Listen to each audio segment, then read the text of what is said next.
podcast role. Welcome in. You're listening to An Imperfect Leader, the Superintendents and Leadership Podcast, a proud member of the Podcast Roll Network. Hello, Jamie. Hey, Peter. We're doing the spring break shuffle over here. We've got this year, all three boys have different spring breaks. Oh, boy. But Joaquin was home last week. He just went back to Santa Barbara on Saturday. And God, you know this as a parent, like how comforting it is to just have your child home. And even if, no matter even the attitude that he's bringing. I don't know. I got one who lives here. It's just everything's just, I'm like, I don't know what happened. But it seems like his lips have atrophied and he's incapable of uttering a complete sentence. How are you playing? I'm sorry, what?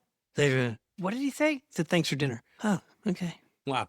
Yeah, you should probably see a therapist about that. But oh, you don't mean speech therapist. You mean I need to see a therapist. See how I immediately projected that. I was like, yeah, you need some help. Oh, family counseling. You're talking about me needing help. Nah, I think we're all kind of coming to terms with lots of moving pieces and parts and what's going to happen moving forward. And he's moving on, and this is how he's going to be able to do that. He's going to be able to separate because he is just doing his thing. I think so. This is what I wanted to share. Having him home felt great to me. But there was we got to have one conversation about his new film. He's a film and math major at Santa Barbara. So he's making a new film, and the new film is a silent film because it's a student film festival. That's a silent film festival. And I was just asking him about how he feels about both writing. He's directing this time. So writing and directing. And he talked about what it takes to build trust with the people making the film with him. Oh, look at you. He really talked what about... a perfect way to segue for today. I know. Look at you. Okay.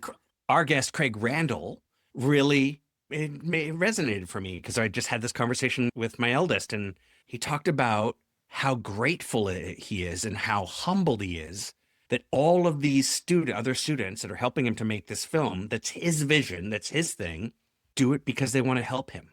Do it because they're not really getting paid. He gets a small budget and he spends that budget on all the equipment that's needed, the venue or whatever, and food.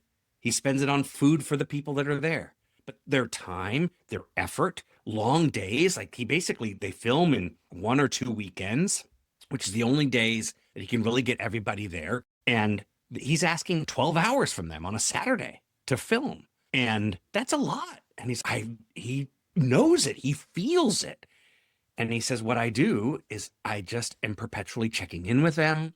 I'm perpetually calling them. So his workload, though there's all of this writing and other things that go with making the film, the large percentage of his workload is checking in with every single member of I love it. The cast and crew. That's what he does. Yeah. Over and over. We're going to hear Craig Randall kind of talk a little bit about that. So this is perfect. What a great story.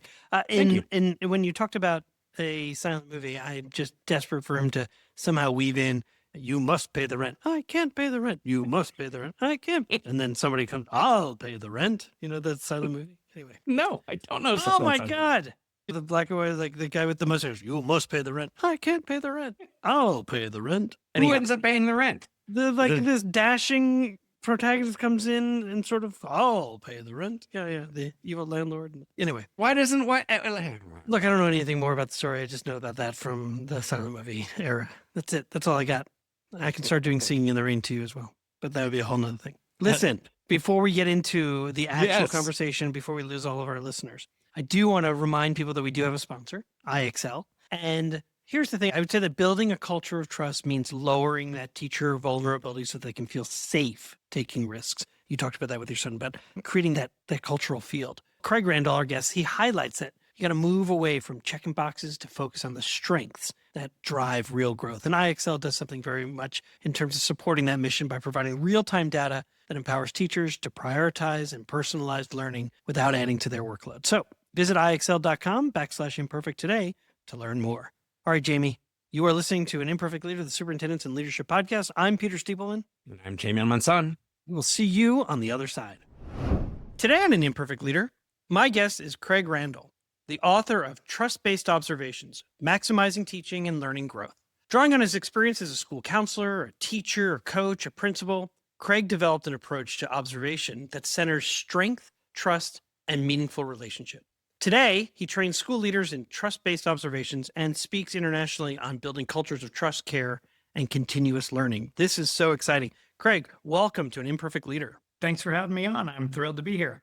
It's so nice to meet you. And I have to tell you that a few times a day, I receive a solicitation that says, hey, I listened to your podcast and I think that I'd be an ideal guest, or I know someone who'd be an ideal guest. And I know they have not listened to the podcast because they haven't been to our imperfect.com website. And they are like, hey, I understand that you're an educational leader and my guy has sold a ton of light bulbs in Peoria. And so I typically just say, thanks so much. It sounds like you're doing great work. I'm not sure we're a good fit. But in our case, you reached out and I believe that we are a great fit. I mean, I believe that you did listen to our podcast. I announced recently that I'm moving to Cartagena, Colombia to work with Nick Lab and his team at Colegio Jorge Washington. And I've seen and I've been reading about you a little bit, and you have this international presence too. And so I wonder if we could start there. And so knowing that you've taught in Asia and in the Middle East and in South America, and you've been training leaders all over the world and Europe. Wow, you've been everywhere, man, is the song that's running through my head at the moment. But you've trained leaders all over the world, and you've used these sort of two core reflective questions. What were you doing to help kids learn or students learn? And what might you do differently? And I love them. They're simple and they're thought-provoking. They promote reflection. I wonder if we could start there. Tell us about trust-based observations. And then how have you found those questions really translate across Europe, Asia, Middle East, South America, all the different places you've worked, the different cultures, languages in a meaningful way? I'll tackle those questions first, then go back to trust-based observations more in general. But I think one of the things about those questions are how we do those questions and when we do those questions. The very first thing we do in the follow-up reflective conversation, which is always the next day because timeliness matters, is we don't start by telling, we start by asking those questions. And I think just that as a framework, if you think about the way observations traditionally work, sends a very different message. It sends a message that I value you and what you think as a professional. And so by starting off, instead of telling you or starting to give you your ratings and asking, I think it just sends a very different message to the teachers. They feel more valued. And then the other part about it is it sends a message that reflection is an expected part of practice, not in a threatening way, just that, of course, we want to think about what we're doing and what works and what we could maybe grow on or improve. So that's just in general. What I would say in terms of trust-based observations in general is, listen, the way we've been doing it the last 25 years, though well-intended, is not working. 2 major studies have come out that have said there's no improvement in what we're doing. And it actually says it increases teacher dissatisfaction. And there's another guy named Matt O'Leary whose research says that when we rate pedagogy, it causes teachers to play it safe, it diminishes trust, and they stop taking risks. How can we improve if we don't take risks? And worse than that, his research shows that it causes trauma, stress, anxiety, and to me, worst of all, it lowers the teacher's sense of self-efficacy. If Hattie's work says collective teacher efficacy is the highest goal, and what we're doing is lowering self-efficacy, how can we ever get to collective efficacy at the level we want? So that's a little background maybe on what the research says. I really appreciate that. I mean, because those top 2 for Hattie is, do kids believe that they can achieve? And certainly they can't believe that they can achieve if they don't have someone in their orbit within their own classroom who also believes that they can achieve in terms of doing the work well and to support them. So I love the fact that you brought up Hattie.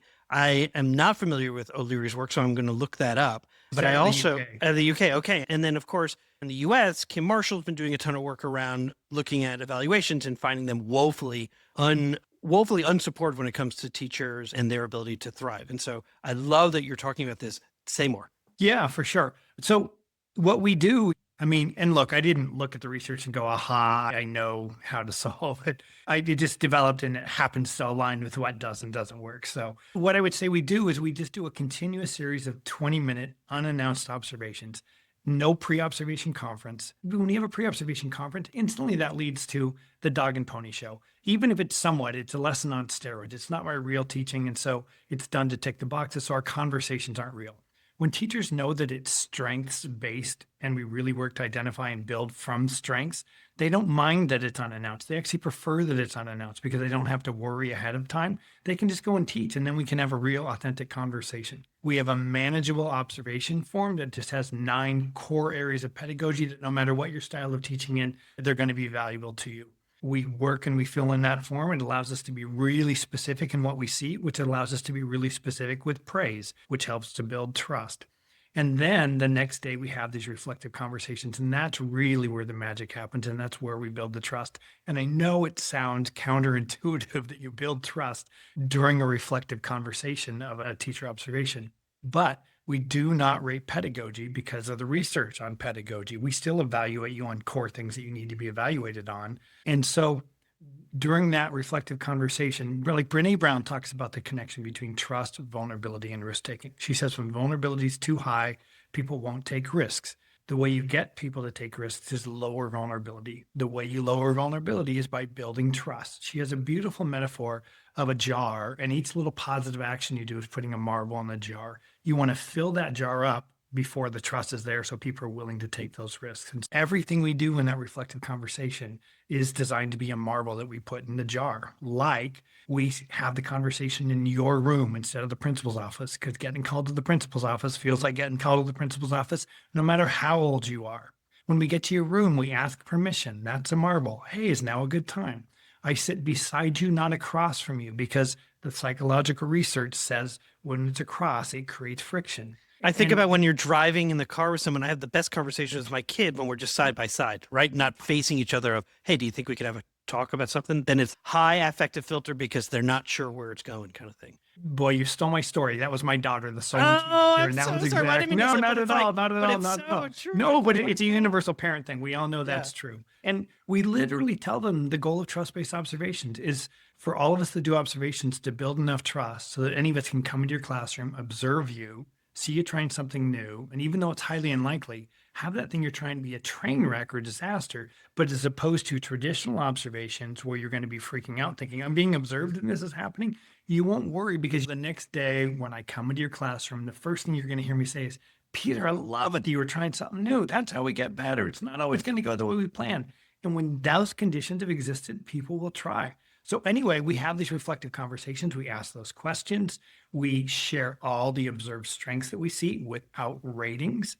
And we don't offer suggestions right away because that jar's not full. There's exceptions for brand new teachers with classroom management to maths or if you saw something egregious. But we've got 25 years where what we're doing isn't working. And so we wait until the fourth visit at earliest to begin to offer suggestions. But even when we offer a suggestion, that's very different. Historically, as administrators, what we tend to do is say, hey, Peter, on the working load cognitive memory, I'd like you to work on adding reflection processing activities, period. Or, oh, and here's an article. But would we ever do that to a kid and say, hey, those multiplication facts need work, so get on it? We would never do that. Or here's a times table. I'll be back in a month. And so we work with you when we ask permission to offer a suggestion. Hey, Peter, I have a suggestion on working memory cognitive load capacity related to the reflection and processing activities. Would you like to hear? It feels different to be asked, and you respond differently. And then we work with you. Like one of the things about our form that we're really proud of is it has hyperlinks on it to professional development articles that are actionable. So we'll probably print out one on those reflection processing activities and say, hey, here's a highlighter. Pick 5 or 10 of these that think would work. And then we're going to work through just one. Let's just choose one of your classes, not all of them. Let's pull up that lesson. Where would it go? Where would it go? And then we're going to say, hey, we're going to do this tomorrow because actionable right away matters. But we're going to say there's 3 ways we can do this. I can model it. We can co-teach it. You lead it and I can give you feedback. Which one do you want? And so we're walking with you. And that leads to real meaningful growth in the traditional ways that it doesn't, but only because we've built that trust prior to. And so that's a really nutshell version. I love it. One follow-up question I do have just in terms of the process. So you're doing multiple 20-minute visits. You're not really providing feedback until after the 4th one because you're beginning to. I'm going to push back a little bit on. Yeah, please. We're not providing suggestive feedback. Suggestive feedback. My apologies. Yeah. Okay. And then after each 20 minutes, the next day you're just kind of checking in. Hey, how you doing? Is this a good time? May I come and have a conversation just about something I saw? I really want to celebrate because you're really building it's strength-based, right? I mean, it's appreciative inquiry, like all the things that are going, and how do we keep getting more of that kind of thing? Yeah, and so I'd even say the reflective conversation, it's very systematized. Hey, it is now a good time. I come and sit beside you. Here's my laptop. And I start by saying, well, maybe re-explaining, remember what the goal is. But then I'm going to start by saying, hey, what were you doing pedagogically to help the students learn yesterday? And so we jump right into those questions. But then we work our way through the form when we share all the strengths that we saw. And as they become more comfortable, even though I'm just sharing strengths, it becomes collegial dialogue. Sure. Like one of the most common things we hear teachers say is, I'm already thinking about what to get better at without even saying anything. Of course. I mean, they are professionals who truly are thinking about what went well and what didn't go so well. Sometimes, though, just like with empathy, you have to actually encourage one to go and participate in the process of doing it. People can do it, but it doesn't always come naturally. So dedicating that time, setting it aside, and then talking about, so what did you, that's why I love that second question of what might you do differently? Just as a way to open it up and have them say, I've been actually thinking about this, and this is what I might do. And that's where it seems like there's your entry point potentially of saying, may I offer a suggestion, or how may I help you do that? Because they may say, I wonder if you're comfortable, could you teach it? I'd love to see you model it because I'd like to do that. I'd like to figure out ways to do that as well. And then I imagine it builds that collegial relationship of there are leaders at every level. Yes, you're my evaluator and supervisor potentially. However, we're both educators who care deeply for the process of learning and teaching. And so by my being able to give you, my supervisor, feedback, that's equally powerful. That I'm willing to be vulnerable too as the principal to be able to get feedback on my own instruction. Oh man, you know what? That really is hard of what I'm asking you to do kind of thing. And I'll tell you, I've had some times when we've done that suggestive piece. And one time in particular, I remember we were doing a training and it was a kindergarten teacher and I was modeling how we offer suggestions. And she said, yeah, I'd like you to do it. And I didn't know her classroom behavior strategies. And it wasn't a train wreck. I mean, the structures worked, but the behaviorally, it was not me at my best. And she said that, but the structures worked as well. And one of the things, even with our training that I really love, and it wasn't by design, is that we're practicing with teachers in their school as we're doing it. And so the leaders are imperfect along the way as they're practicing this over and over again. And so they're modeling their own vulnerability in front of their teachers, which is what a better way can you think of to get your teachers to do vulnerability when you're living it yourself. I love it. I feel like I crafted a question for you because I really wanted to highlight somebody that you have mentioned in the past, your mentor, Warren Aller, and this idea of reshaping supervision that centers on support and growth. And you've talked so much about, or you've shared with us, the different ways of really creating that cultural field that supports and looks at empathy and care and compassion and as a way to really develop people. I'm wondering if there are other examples that just come to mind in terms of the work that you do, where you're really helping and encouraging someone to become that mentor who leads with empathy, as opposed to that administrator who just follows a process. I'm on the road now working with my own building regularly. Right. It's not quite the same thing. I think just the way we're doing the training, it's reshaping you as a leader. You go from a deficit mindset to a strengths-based mindset. And then I think everything shifts. And then you'll start to see teachers just become more open and more willing to take risks themselves, not even on an individual level, but maybe more on a global level. I think like one of my last years as a principal, and I was talking to a teacher afterwards, and then he said, hey, Craig, what about, and it was really about teacher of the month. And I always had an issue with that because what's that saying to the other teachers? And especially the ones that are going to be getting it. And I was explaining that to him. And he said, what if it was a teacher given, the teacher that won it gives it the next month? And I was like, oh, and then, so it just doesn't become high stakes for the evaluator. Right, but and then just suggest who's my favorite. Got a little, like a little trophy that went from person to person. And then, so I think what ends up happening is because that safety is, and because you're really developing genuine relationships with each teacher, I think they feel more comfortable throwing out something that maybe they wouldn't feel like it was so safe to ask before. And so that's just one little example of something. I like that example. You're turning them, they're becoming mentors of other leaders and other teachers, I think, in a way. I mean, because I do see that there's a difference between mentor and coach, and a mentor has some lived experiences and has walked in your shoes and might be able to provide some of their own perspectives on what has worked and what hasn't worked. And you're blending, I think, both mentorship and coaching, where coaching is asking some of those open-ended reflective questions before sliding into a consultant, where you're actually telling them what you think that they need to be doing. I think language matters. I think that those three are distinctive roles that it sounds like you are helping leaders learn how to navigate and which one is the most appropriate for that moment. Can I add one more piece? Because it didn't even dawn on me before when I was thinking about the question, is that there's another element of trust-based observation that I think really ties even more into this. So starting in the second year of the model, really the end of the first year of the model, we know our teachers really well by then. And so we look at our 9 areas of pedagogy and we say, who are our in-house stars in these areas of pedagogy? Then we approach them and say, hey, we're going to start these monthly professional development meetings with the goal of building the teachers that choose to be in your area to mastery. Would you be willing to facilitate that? And then at the beginning of the next year, we have the teachers do a self-assessment, and then they choose which one of those they want to go into. And so I think you're really developing mentorship that way, where these in-house teachers are leading their peers and working collaboratively with their peers. And then to build on that mentorship even more, because the leaders don't get to be learners themselves, the teachers that are leaders. So at the end of the second year, we say to those teachers, hey, who was your star in your group this year? And then we tap that person to lead as well. So you can see over time, everybody's getting a chance to become a mentor, teacher to their peers. I mean, you talk about shared leadership, distributed leadership, and high levels of collaboration. I mean, it is lifting all boats, and a really interesting and intentional model and method for doing that. So that lead teacher isn't perpetually having to play that role, that they have areas that they want to grow. And yeah, how wonderful. Our guest today is Craig Randall, an educator and a leader at many levels, and the author of Trust-Based Observations, Maximizing Teaching and Learning Growth.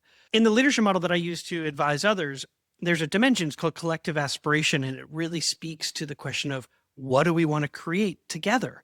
And inside that dimension, there's a term, positive connectedness, and it's another way of saying psychological safety. And I guess my question for you on this, because in what I've been reading about you and through our conversation so far, it's just, you really are about, you can't move forward unless you feel safe to try, to fail, to try again, to be that sense of resilience.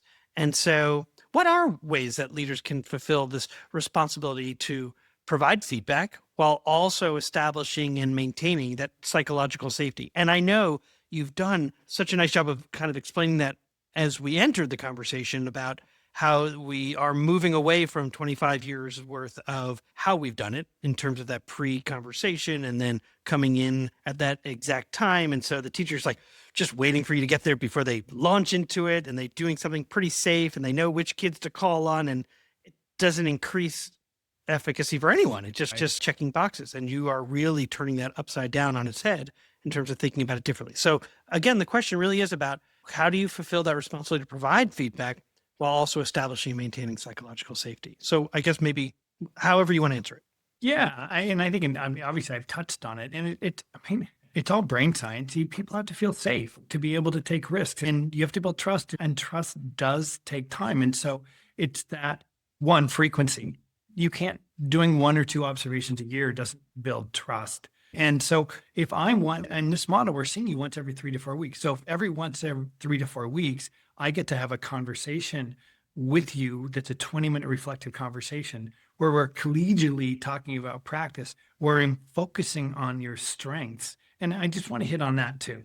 Focusing on strengths is so important. Like the way that we traditionally observe teachers, Danielson, Marzano, Self-5D, anyone where you've got a rating, and I'm not saying they're not well-intentioned, but when I start to put a number on you, I start to look at what's wrong with you. It subconsciously develops a deficit mindset in Absolutely. thinking. I visited schools in Kentucky where a teacher came up to me and said, I'm a C. And I was like, well, I'm seeing such amazing things happening in this classroom. And they had, because the state assigns a letter grade to every teacher, that the teacher now walks around with this sort of cloud of, I shouldn't innovate, I'm a C. And I'm thinking, no, my gosh, like your kids are self-directed. Look, they're teaching each other. You're facilitating really interesting conversations.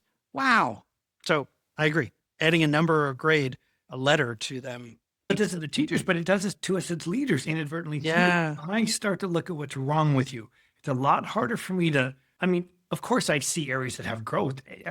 I see perfect lessons too. But when I have to put a number on you, it starts to make me look at you through a negative lens. If we can take those numbers out and we can do the strengths-based focus, look, you might be doing formative assessment. Maybe it's not at a high level, but you're doing it.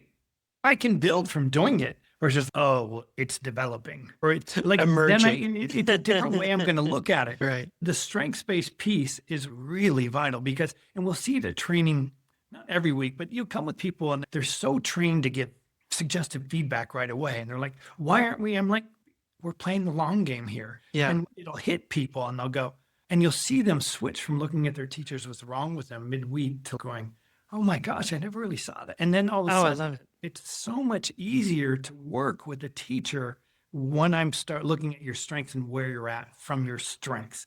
And so the psychological impact on a leader from switching to a deficit-based rating mindset to looking at what you're doing well, that's enormous because the teachers feel it on the other end. I don't have a rating anymore. You tell, like, we get tears of joy semi-regularly at the first round that we're doing in the training because teachers have never heard anybody say what they do like that. That's a horror. That's horrifying.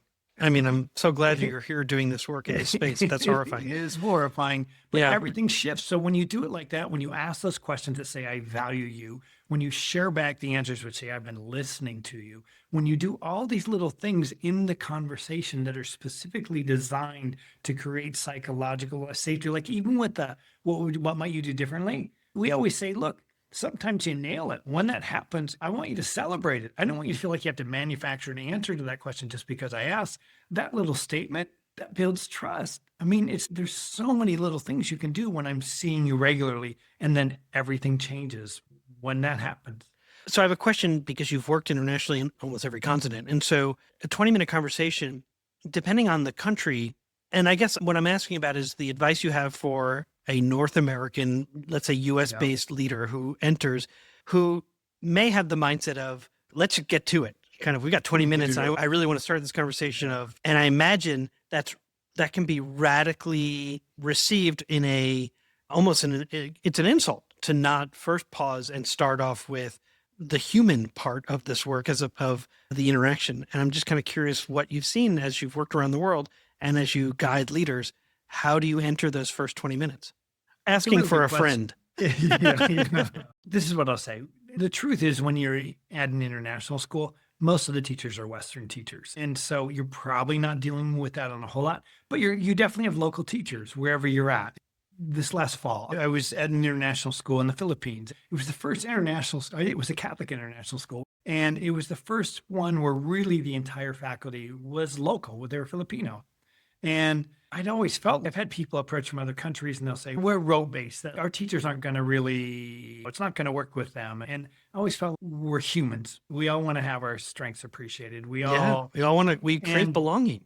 And Filipinos, they're super nice, and it's a conflict avoidant culture if you throw out broad stereotypes, and they might be smiling on the outside and hurting on the inside when somebody's saying something critical. And when we were there for 2 weeks, because it's quite a large school and it took that long to train all the leaders in it, the teachers and the leaders just said, oh my gosh, it's such a difference. You can see a difference in my teachers right away. So I'm not sure we're doing anything different, except that in all the settings, when I flip it to being about you right away and a strengths-based, no matter what culture I'm in. So the process, the protocols are human-centered. So you don't have to be performative. It is about genuinely being interested in the human across from you. Oh, I'm sorry, on your side, alongside you. Yeah, because exactly. we're not across from each other. Beside you. And so it's really, we're not doing anything differently with one culture versus another, but what we're doing is about humans versus about like rigor and rating you. And that makes all Okay, so then I want to bring up AI, if that's all right, because this is something that I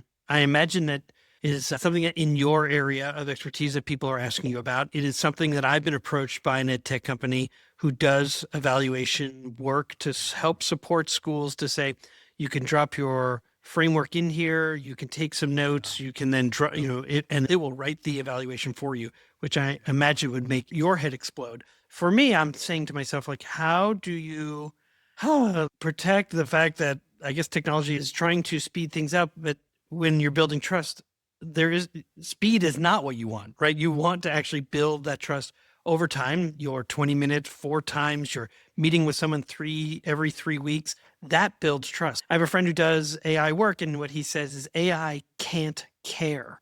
And his whole point is it doesn't care. It's not built for that.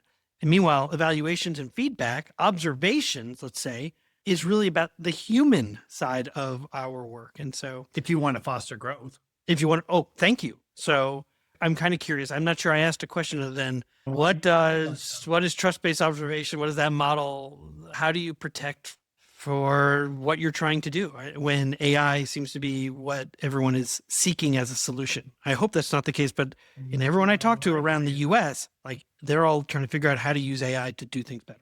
I mean, look, I don't have it. Like, smartphones are great and smartphones are horrible. AI is great. AI is horrible. I mean, like, nothing is singular one way or the other. And there's things that we're looking at doing to, like, there's one area we put something on our form and then we have to go put it again. So we're working on developing an app so it automatically fill it in on the other area. That makes things smoother and saves us time. But none of that has to do with the human element. And look, I see these, and I get calls from people that run these companies that do these tech things, and I'm tempted to name names, but I won't. And I'm really having to bite my tongue hard. But I think people want, I don't know what they want, or people like to sell quick fixes. And like, look, when we train you in trust-based observation, it's intense. It's building mastery. It's a week. And people think, how can you give up a week? But it's amazing, actually, how little stuff happens and you end up being gone. But then you've built mastery in a human-based system that you see the difference where it transforms your culture to a culture of trust in a week.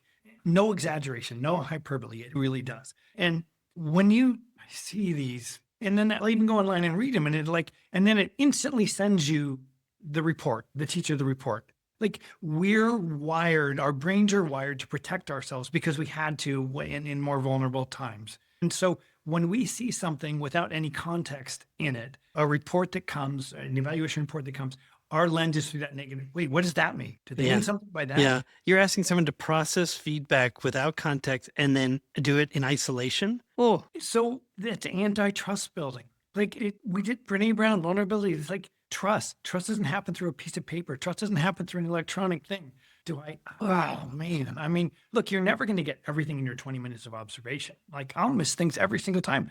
People like say, this is so hard when I'm not doing very well. But even when we're training school, they'll get things the very first visit that I didn't notice because I was writing something else, or I just didn't see it, or my lens is a little bit different than you. But it doesn't matter. If I have a specific lens and I'm capturing lens and then I'm sharing with you on a strengths-based level, like, where is it ever going to be a strengths-based level on exactly the same way as when I share it to you word to word? Because when I say the things I saw, I add those adjectives. Like, it was so amazing when and then that kid didn't. And like, how do you get that enthusiasm that you're hearing in my voice right now on a piece of paper or on a feedback thing? Or God forbid, instead of actually having the conversation. I mean, it's just, look, this is something that I'm wrestling with as, are there ways that you can utilize AI, to your point, to make the forms fill out more easily, maybe to help schedule, hey, AI, here are the initials of all the teachers I need to meet with over the next month, and here's my calendar as it currently sits. Can you please schedule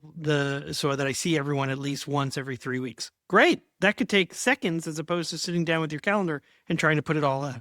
I mean, maybe that's even something. then, though, you have to deal with the realities of the school and all the craziness that happens in Of schools. course, What you of schedule course. it. That's what I'm saying. Look at my calendar as it currently is, because you've got exactly. events and your festivals and your board meeting and your parent conversation, whatever it all is. However, I'm not asking you to do the work that I was hired to do, which is to, even if to some extent it is subjective, that's where the conversation can help elevate, and for there to be a mid-course question. You know, and this is something I saw and I didn't fully understand it. And then the person says, this is what I'm doing, because if you remember, that child needed additional support and intervention. Oh my gosh, I'm so glad we're having this conversation, because it truly is about you and me getting better at what we do. It's interesting because when we go over an observation together, we Yes. tell it and we go over it. Right. And then we talk candidly about what I was worried about, this or that. We're not ready to share that with the teachers because it's strengths-based. It's amazing how often, though, when we ask that second question, they'll address that worry themselves. Oh, the thing I would have done is, how is that?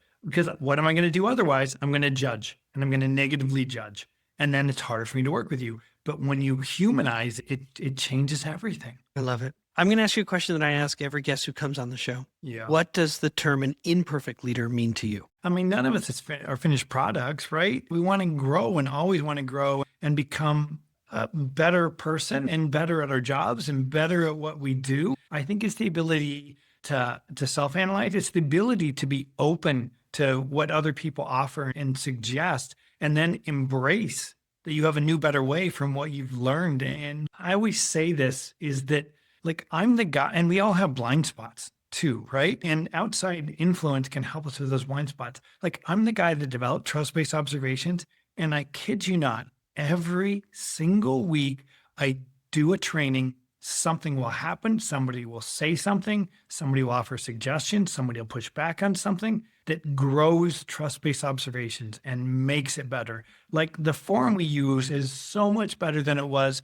when I started hitting the road and in COVID times. And it's because of all the things that leaders have told me along the way. We have so many more strategies now that because of leaders have told me away. We've altered some of the things we've done because of what leaders have told me along the way.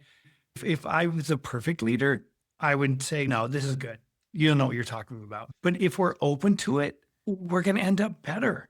Our guest today was Craig Randall, an educator, the author of Truth-Based Observations, Maximizing Teaching and Learning Growth. And Craig, throughout the whole conversation that we've had, I've been writing some notes. And truly, if I were to summarize it, this is about, when you talk about trust-based, you're talking about frequency, you're talking about open-ended questions, your two open-ended questions, that open conversation as opposed to close it.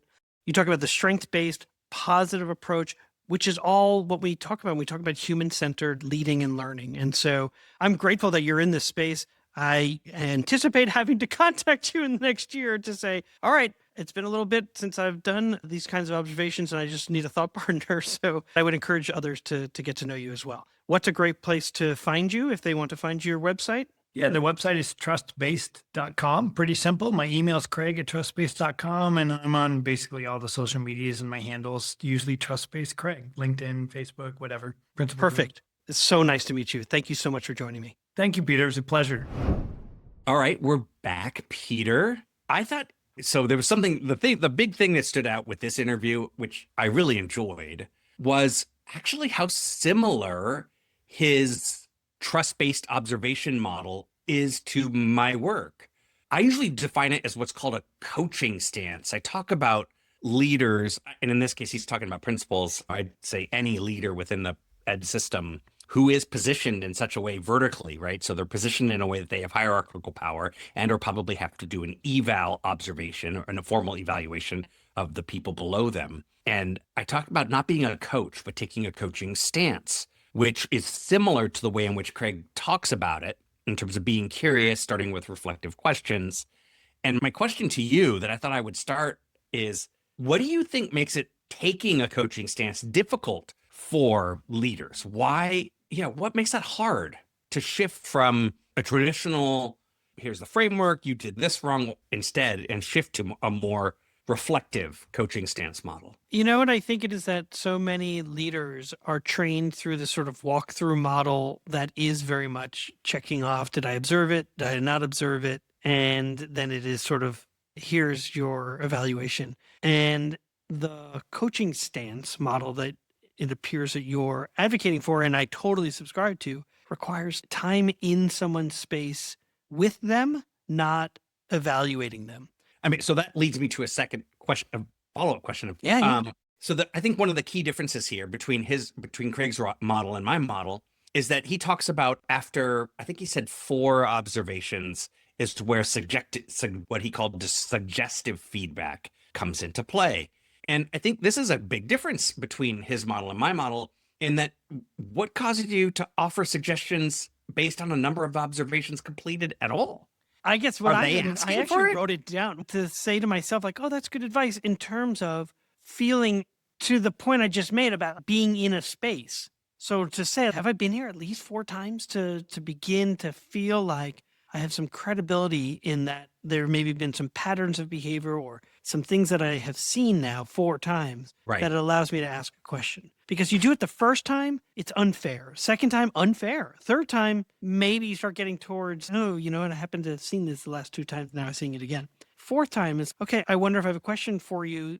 This is where I would say the questions have to be in person. They can't be written down, because teachers and principals, if you're a superintendent and you're doing an evaluation of a school and you're writing down questions, you begin to perseverate over the questions and you take it as a character assessment and a judgment. And then that's it. All you do is feel shame, as opposed to really doing that sort of continuous improvement of yourself. Like we all want to get better. But even the way you worded that made me go, oh, there's a difference here even. He talks about offering suggestions. And this is what I think is key to the coaching stance. It doesn't mean you don't, but in my coaching, in the coaching stance that I'm talking about, that the first thing you would do after 4, what I think the 4 observations does for you the most, that's what building trust is. Yes, that's what I'm saying. Trust. Yes. Yes. So then I would probably ask the teacher a question after that. Something like, what do you feel like you want to get better at? Again, to his second question. What are you noticing about this observation versus the last time I was here? Or even just yesterday when I wasn't?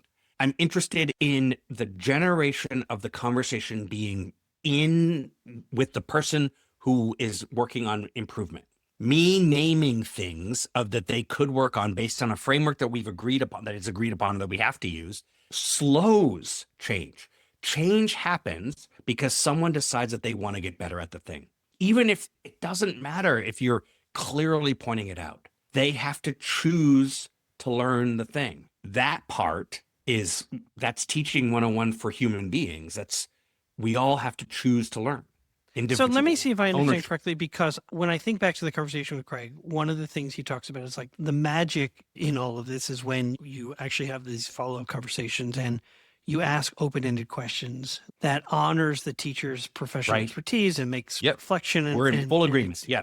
And so what I hear you saying is the question that you ask is one that it really reflects that open-endedness of where do you want to get better, or what did you notice about the lesson that you were teaching, as opposed to what might you do differently? I think even what might you do differently is still better than any direct suggestion. Please work on. It would be, I think you could improve if you did X to Y. The only time I would ever say that as a leader is if they said, what do you think I should work on? And honestly, what I usually tell principals is they have to ask you that question twice. Gotcha. Before you give them anything. Because oftentimes most adults will say, fine, what do you think I should work on? Don't tell them. That is not someone who's ready. They don't want to hear any kind of suggestive feedback. If I get that, I'd say, that's an interesting question. I think I'm still sort of figuring that out too. If we were to pick 2 or 3 areas that you think are important, what would be the 2 or 3 areas that you think are important? I really like this and this. Okay, great. Let's look at those. Go wherever they go. They're not ready. I'm telling you that taking a coaching stance and evaluation are 2 different things. You use a coaching stance for formal evaluations that you have to do, but you're using a coaching stance because you want improvement. They want improvement, but there's going to be points at which there is no improvement. This person should not be teaching. And so that's when evaluation is really important. And it certainly is important, particularly for those who, in any system, you have to document. And if you're not documenting, you're doing no one any favors, particularly in future leaders who are going, what did I just inherit? What is this? And then you go to the file and it's like always meeting expectations. Correct. Yeah. And they're like, but I wrote in the comments that we needed to get better. I don't care. You wrote meeting expectations. So that's all it is.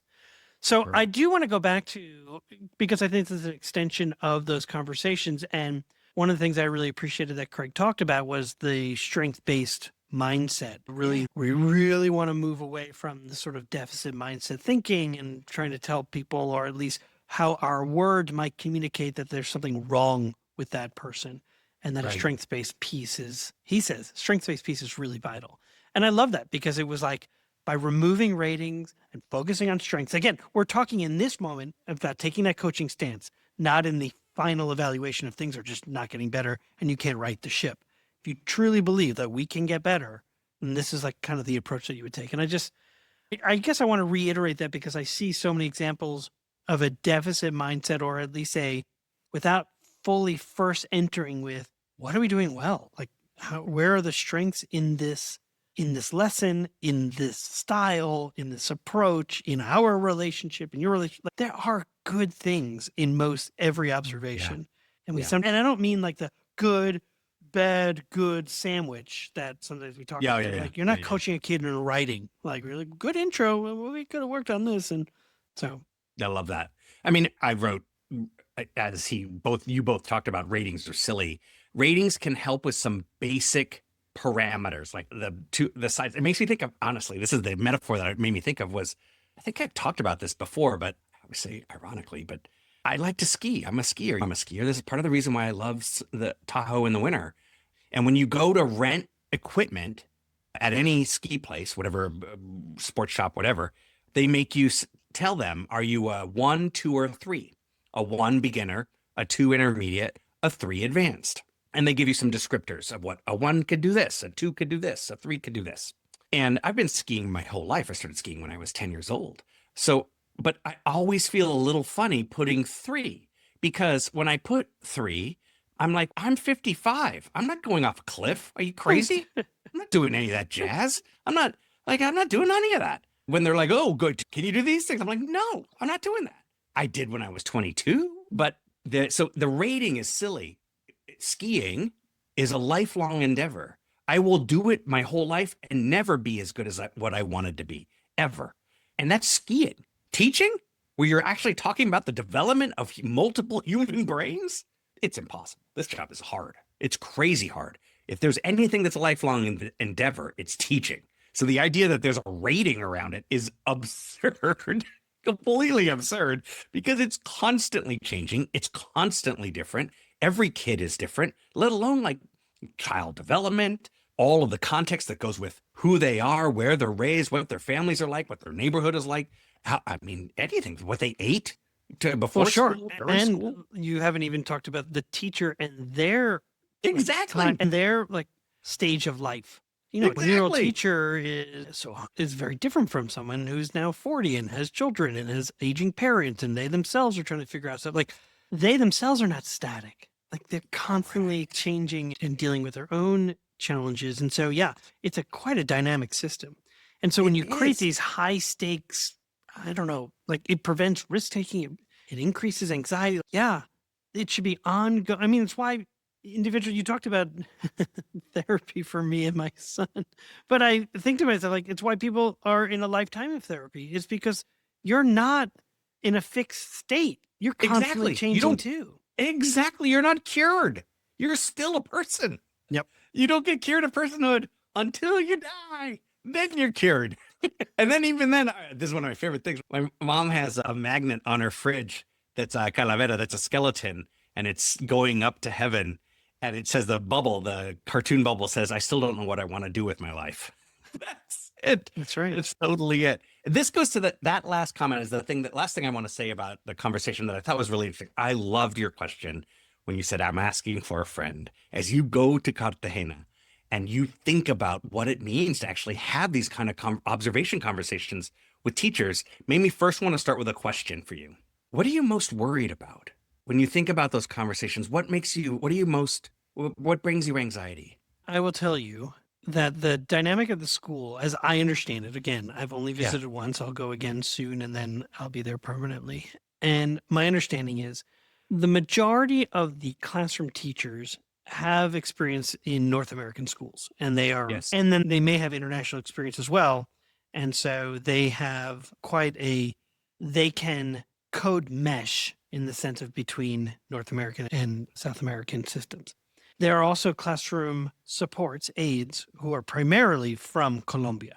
Okay. And so what I am concerned about is taking this coaching stance with teachers while also bringing value to the classroom support, while also, I'm grateful for the question.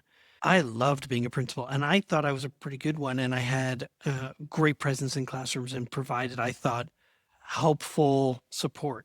And I haven't been in the classroom for some time as a principal. I've been in central office support for a very long time. Right. And so I know that the school has excellent teacher leaders, excellent curriculum support.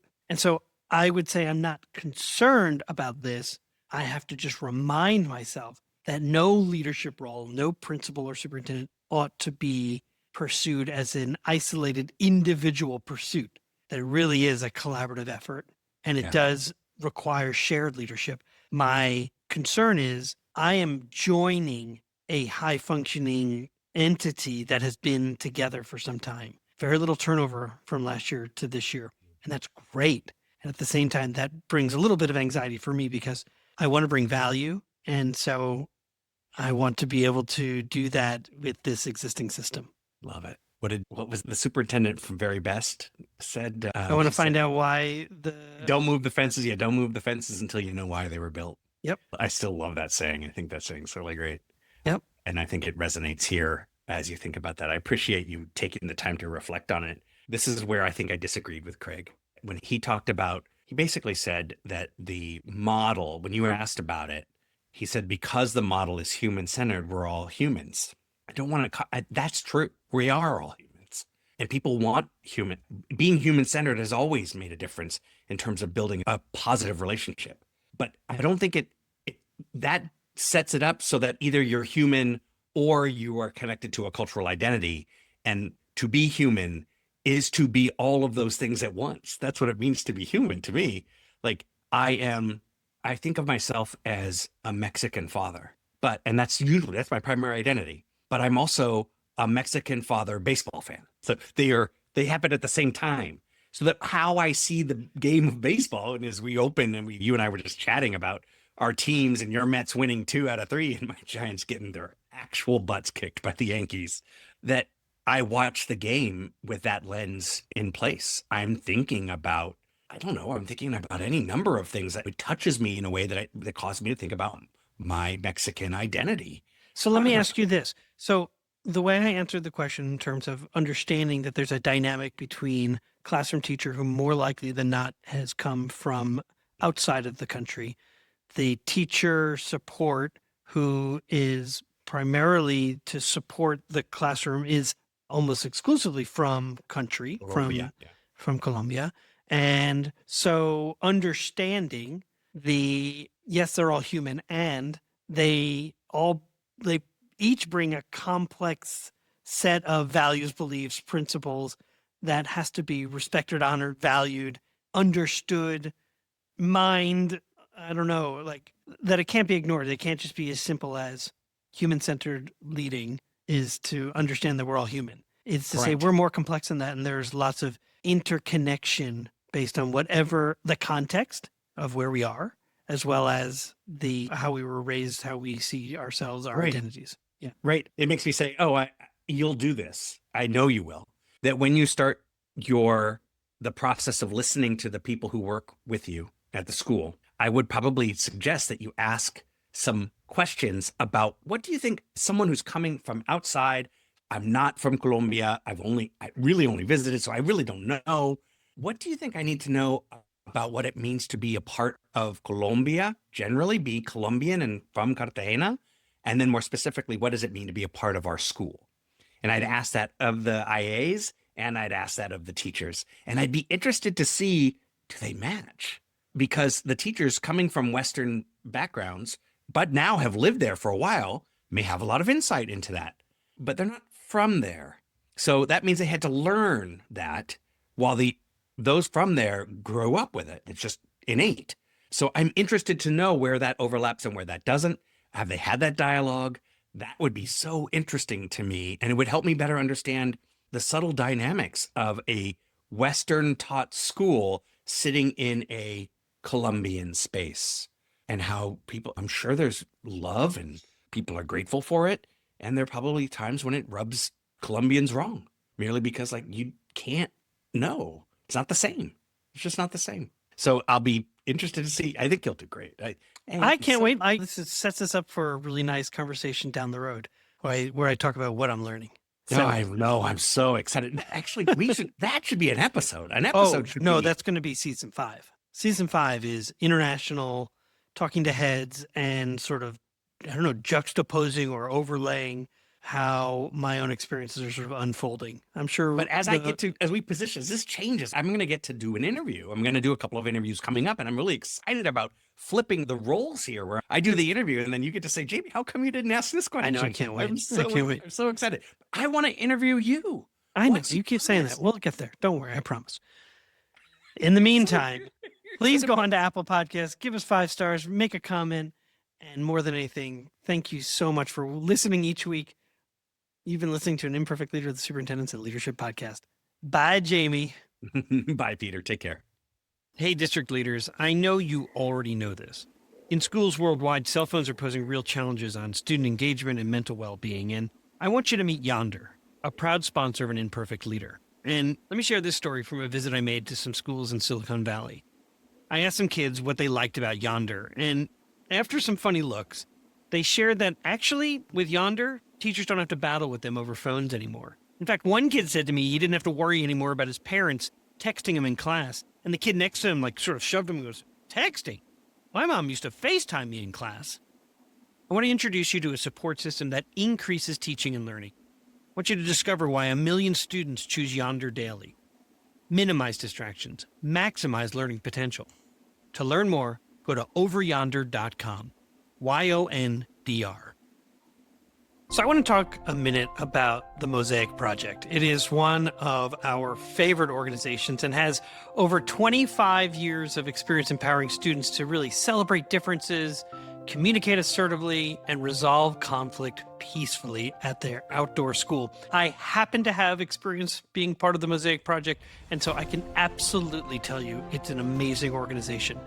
Their innovative SEL curriculum is now available to our Imperfect Leader audience. And so you can get a 10% discount through their new documentary film-based Mosaic Classroom Project. So just let the people know during your onboarding process to receive that 10% discount is to just mention An Imperfect Leader. Learn more about the Mosaic Project at mosaicproject.org. When leaders think in systems, they think differently. They see the big picture, making decisions that create coherence and strengthen communication across their teams. They build adaptability, flexibility, and engagement. Every day, school leaders face complex challenges, from student engagement to staff alignment. What if your team could see those challenges as part of a bigger picture? That's what happens when you think in systems. It's how leaders turn complexity into connection and challenges into opportunities for growth. At the Waters Center for Systems Thinking, we help educators and organizations build this capacity, developing the habits and tools that turn vision into action. Think differently, think in systems. Sign up for our webinars, free resources, or a consultation by visiting our website, which you can find in the show notes.